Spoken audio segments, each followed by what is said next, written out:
yung tungkol sa akin.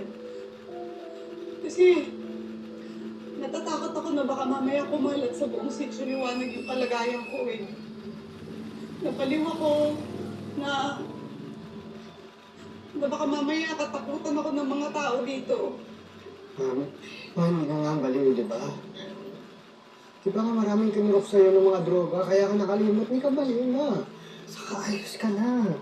Pero mas maigi na rin na magpakalayo-layo tayo dito. Pwede ba tayo mag-usap tungkol dyan?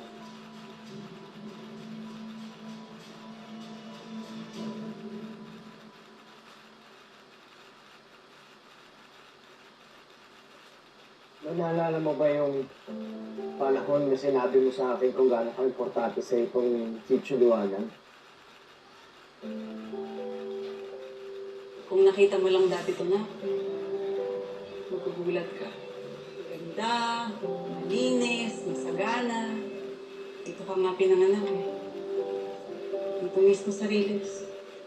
Kaya huwag mong sasabihin na walang magandang nangyari sa lugar na ito. Noong una, aminin ko, hindi ko naiintindihan. Hindi ko naiintindihan kung bakit mahal na mahal mo itong lugar na to. Yung gulo-gulo, ang init.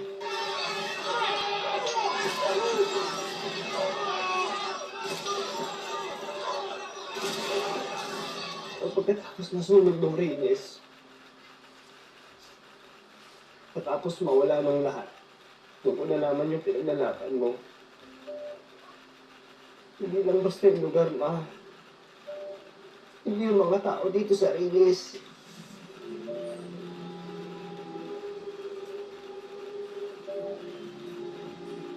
Yung mga lumaki dito. Ayun, sige, ma. Hey, sa amin to, ma.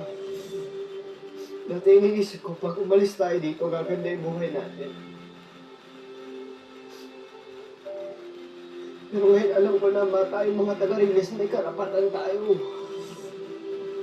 Karapatan natin mamuhay ng masaya, mapayapa, yung masagana sa sarili nating lugar, ma. Imbis na alisan natin ito, hindi ko natin paglalaban to, ma.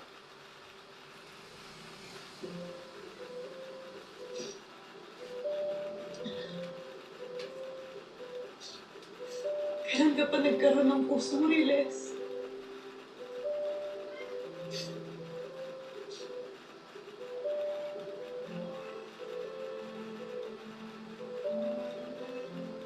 Wala kasi ako sa'yo, ma.